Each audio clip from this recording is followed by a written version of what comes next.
Қазақстан көп адам үшін бұл ел, қауіпсіздік, жаңа өмір, жаңа мүмкіндік. Бірақ кейде ең тыныш көрінген қалалардың ішінде ешкім күтпеген қараңғылық жасырынып жатады. 22 жастағы Ақнар үшін Қазақстан жай ел емес еді. Бұл оның болашағы еді. Ол Қытайдан тарихи отанына көшіп келген. Ата-анасы оны осында келгенде, олар бір нәрсеге сенді: біздің қызымыз осында қауіпсіз болады. Осында өседі, осында үлкен жетістікке жетеді. Ақнар жай ғана студент емес еді. Ол мақсатпен өмір сүрген адам еді. 5 тілде еркін сөйлейтін, Алматыдағы беделді университеттің студенті, өз ісін бастап үлгерген жас кәсіпкер. Ол киім сатып, Қытайдан тауар әкеліп, Қазақстанда сататын. Жасы небәрі 22-де болса да, ол отбасына қаржылай тірек бола бастады. Көп адам армандап жүрген нәрсеге ол қазірдің өзінде жақындап қалған еді. Бірақ 2024 жылдың 19 шілдесі. Осы күн оның өміріндегі соңғы күн болады. Сол күні кешке Ақнар қолына жаңа киім үлгілерін алып, Алматыдағы Амир тұрғын үй кешеніне бет алды. Бұл жай кездесу емес еді. Бұл бизнес кездесу. Құрбылармен бірге жаңа жоба бастау туралы сөйлеспек болды. Жаңа келісімдер, жаңа табыс, жаңа деңгей. Бірақ Ақнар ол пәтердің есігін ашқанда, ол өзінің өміріндегі соңғы шекараны аттағанын білмеді. 20 шілде. Түн, Қытай. Ақнардың анасы Гүлстан туыстарында отыр. Бәрі тыныш. Кенеттен телефон шарылдайды. Экранда қызының аты. Гүлстан күлімсіреп трубканы көтереді. Бірақ екінші жақта Ақнар емес. Бейтаныс қыздың дауысы. Асығыс, қорыққан. Мұнда төбелес болып жатыр. Ақнарды ұрып жатыр. Фонда шу, айқай, дыбыстар түсініксіз. Анасы айқайлайды: телефонды Ақнарға бер. Бірақ байланыс үзіліп кетеді. Жүрек бірден бір нәрсені сезеді. Бірақ ми әлі сенбейді. 8 минут өтеді. Бұл 8 минут бір өмір сияқты созылады. Сосын тағы бір хабар. Бұл жолы әкесінің телефонына. Аудио, сол қыздың дауысы. Бұл жолы анығырақ. Мұнда төбелес болды, біреуін тұншықтырды, шашын жұлып алды. Сосын ең қорқынышты сөйлем: ол өлді, мен қорқып тұрмын, дәретханада отырмын. Бұл сөздер жай сөз емес еді. Бұл бір нәрсенің аяқталғанын білдіретін сөйлем еді. Сол уақытта Алматы Амир тұрғын үй кешені, 7-ші қабаттың астында, асфальтта бір қыз жатыр. Бұл Ақнар. Ол құлаған, бірақ ол бірден өлмеген. Ол әлі дем алып жатқан. Жедел жәрдем келеді. Дәрігерлер оны алып кетеді. Аурухана, реанимация. Дәрігерлер бірнеше сағат бойы оның өмірі үшін күресті. Ал жоғарда, сол пәтерде, 2 қыз қалды. Дидар, Рана. Олар есікті іштен жауып отырды. Төменге түспеді. Ақнарға қарамады. Жедел жәрдем келгенде шықпады. Дәрігерлерді қарсы алмады. Сыртта бөтен адамдар бағыт беріп жүрді. Ал олар іште отырды. Бұл қалыпты ма? Жоқ, бұл бір нәрсені жасыруға ұқсайды. Аурухана, Ақнардың өмірі үшін күрес тоқтады. Ол қайтыс болды. Бірақ ата-анасы әлі жолда еді. Олар ештеңе білмеді. Туыстары бір ауыр шешім қабылдады: шындықты уақытша жасыру. Неге? Өйткені әкесі көлік жүргізіп келе жатқан. Жылдам трасса. Егер ол сол сәтте естісе, бәрі қайғылы аяқталуы мүмкін еді. Сондықтан анасына: Ақнар құлап кетті, бірақ тірі, дәрігерлер қарап жатыр, деді. Бұл өтірік еді. Бірақ бұл өмірді сақтау үшін айтылған өтірік еді. Тек кешке көлік тоқтағанда, әкесі рөлден түскенде, оларға шындық айтылды: Ақнар жоқ. Сол сәт бүкіл әлем тоқтап қалғандай болды. Бірақ ең қорқыныштысы, бұл тек бастамасы еді. Ақнарды жерлеуге дайындау. Бұл жай рәсім емес еді. Бұл шындық ашылатын сәт болды.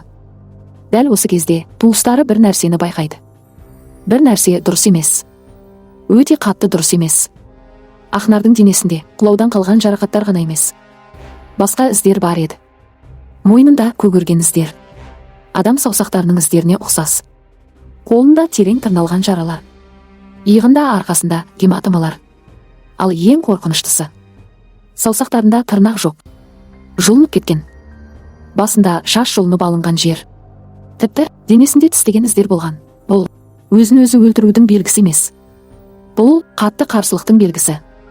Бұл күрестің белгісі. Бұл біреумен болған соққының дәлелі. Туыстары бірден бәрін видеоға түсірді. Неге? Өйткені олар сезді. Шындықты жасыру басталып кеткен. Ал енді ресми қорытынды. Сот медициналық сараптама не деді? Құжатта тек бір ғана нәрсе жазылған: құлаудан жарақат алған. Өлім себебі биіктіктен құлау. Алкоголь жоқ. Бәрі. Мойындағы іздер жоқ. Жұлынып кеткен шаш жоқ. Тырнақтар жоқ. Көгерулер жоқ. Ештеңе жазылмаған. Бұл қалай мүмкін? Бір денеде осыншама жарақат бар. Ал құжатта тек бір сызық. Гүлстан ана ретінде сол сәтті еске алады.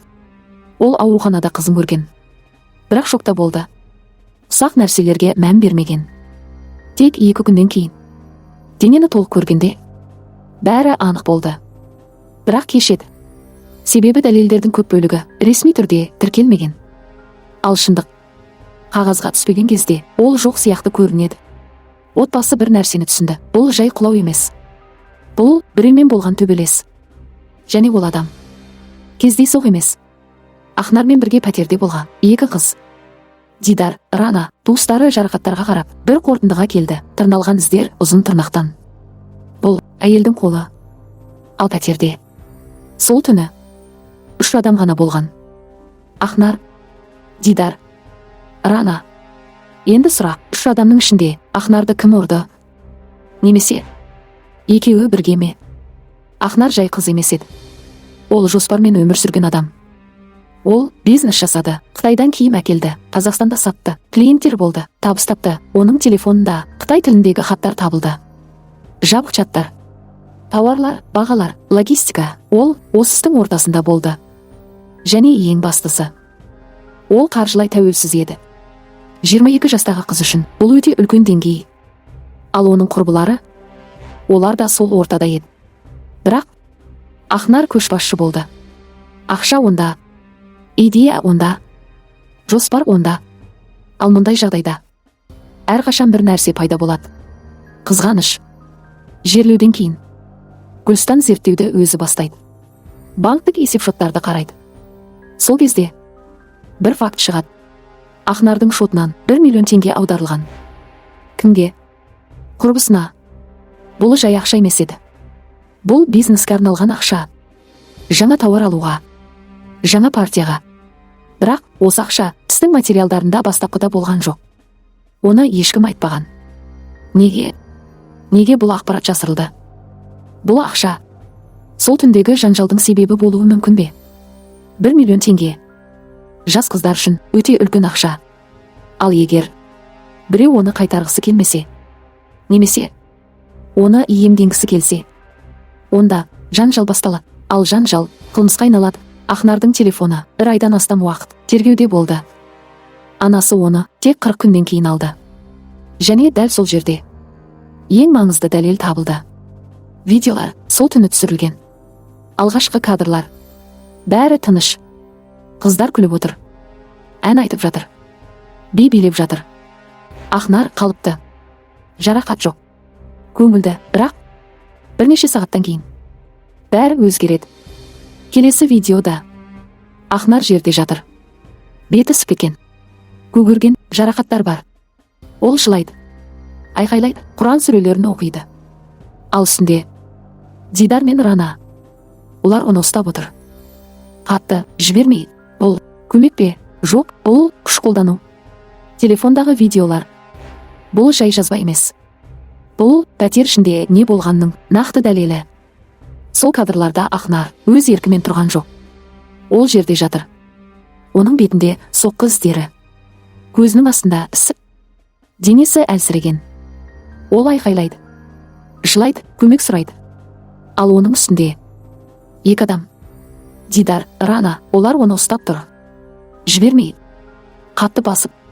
Ең маңызды сұрақ: егер олар көмектесіп жатса, неге жедел жәрдем шақырмады? Неге полиция шақырмады? Неге оны босатпады? Неге видео түсіріп отырды? Бұл жерде бір ғана жауап бар. Олар өздеріне алиби жасап жатқан. Аудиодағы сөзді есіңе түсір: мен дәретханада отырмын, қорқып тұрмын. Бұл сөйлем кейін өте маңызды дәлелге айналады. Неге? Себебі дәл сол пәтерде кейін бір нәрсе табылды. Ванна бөлмесінде, қабырға мен унитаздың арасында шаш, ұзын қара, тамырымен жұлынып алынған. Бұл Ақнардың шашы. Бұл не деген сөз? Бұл дегеніміз күрес тек залда емес, ваннада да болған. Яғни Ақнар бір жерден екінші жерге сүйрелген. Ол қарсылық көрсеткен. Қатты, соңына дейін. Сыртқы камералар шындықты жартылай көрсетеді. Уақыт 02:46. Ақнар құлайды. Бірақ бір деталь бар. Өте маңызды деталь. Камерада, балконда екінші бір силуэт көрінеді. Ақнар жалғыз емес. Және ең қорқынышты сәт, ол құлаған кезде артында қозғалыс бар. Қолға ұқсайтын қозғалыс. Бұл не? Итеру ме? Кездейсоқ па? Әлде қасақана әрекет пе? Сарапшылар кейін айтады, бұл жай секіру траекториясы емес. Бұл жерде сыртқы күш бар. Куәгерлер, сол түні аулада болған адамдар. Олар не айтты? Қатты әйел дауысы естілді. Айқай, қорқыныш. Секіру кезінде адам көбіне үнсіз болады, бірақ итерілген кезде адам айқайлайды. Бұл рефлекс. Бұл қорқыныш. Бұл мен құлап бара жатырмын деген сәт. Яғни Ақнар құлаған жоқ. Ол құлатылған болуы мүмкін. Ал енді қарсы тарап не дейді? Дидар мен Рананың адвокаттары, Ақнарда жүйке бұзылысы болды. Ол өзін өзі ұрды. Ол өз шашын өзі жұлды. Ол шындардың әсерінде болды. Тіпті олар видеодағына көмек көрсету деп түсіндіреді. Бірақ бір факт бәрін жоққа шығарады. Ақнардың қанында алкоголь болмаған. Яғни ол мас болмаған. Яғни ақылынан адасты деген версия әлсірейді. Ал ең маңыздысы, адам өз арқасын өзі тырнай алмайды. Мойнын өзі солай көгерте алмайды. Бұл физикалық мүмкін емес. Сонда кім? Сол түндегі ең үлкен қателік. Қоңырау 02:38. Ақнарды ұрып жатыр. Бұл сөз бәрін ашып береді. Пәтерде 3 адам ғана болған. Егер біреу оны ұрып жатыр десе, онда кім ұрып жатыр? Басқа ешкім жоқ. Демек, солар. Бұл мас адамдардың шатасқан өтірігі. Олар сол сәтте бәрін жоспарлап үлгермеген. Сондықтан шындық ауыздарынан шығып кеткен. Бастапқыда іс өзін өзі өлтіру деп жабылмақ болды. Бірақ қоғам көтерілді. Анасы Гүлстан үндемеді. Ол күресті. Тіпті президентке дейін шықты. Қоғам қысымы тергеуді өзгертті. Іс қайта ашылды. Бап өзгерді. Енді бұл өлтіру ісі қайта сараптама жүргізілді. Жаңа технологиялар кадрларды жақсартты. Және сол силуэт анық көрінді. Сыртқы күш бар екені расталды. 2025 жылдың соңына қарай шындыққа жақындадық. Бірақ әлі соңғы нүкте қойылған жоқ. Дидар мен Рана әлі де куәгер, әлі бостандықта. Ал Гүлстан телефонында сақтап жүр қызының суреттерін, жарақаттарын, дәлелдерін. Ол күтеді бір ғана нәрсені, әділдік.